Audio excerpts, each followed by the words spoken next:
பாருங்க, இந்த கஞ்சா அடிச்சிட்டாவே என்ன செய்யுதுன்னு தெரியறதில்ல. கொலை செய்யறான், கொள்ளை அடிக்கிறான், பாலியல் வன்கொடுமை நடக்கிறான். அதுவும் சிறுமிகள், பெண்கள், பாட்டியம்மா கூட விட்டு வைக்க மாட்டேங்கிறான். கேவலம். இனிமேல் பாட்டியம்மா தண்ணி விட்டுட்டு வர முடியாது. அந்த அளவுக்கு மோசமான ஆட்சி. இதெல்லாம் விளையாட்டுக்கு சொல்லலைங்க, பத்திரிகையில ஊடகத்தில் வருகின்ற செய்தி.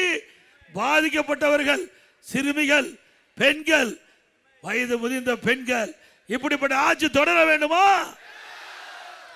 18,000 பாலியல் வழக்கு பதிவு செய்யப்பட்டிருக்கு. 18,000 பாலியல் வழக்குகள்.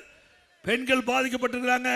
18,000 பெண்கள் பாதிக்கப்பட்டிருக்காங்கன்னு சொன்னா இந்த ஆட்சி எப்படிப்பட்ட ஆட்சி என்பதை சிந்திக்க வேண்டும். அது மட்டுமல்ல, இன்றைய இருக்கிற சமூகத்துறை அமைச்சர் தூத்துக்குடியில் பேசுறாங்க. தமிழகத்தில் 5 ஆண்டில் 6,999 போக்சோ வழக்குகள் பதிவு செய்யப்பட்டு அதற்கு நிவாரணமாக 84 கோடி கொடுக்கப்பட்டது என்று வாக்குமூலம் கொடுத்திருக்கிறாங்க.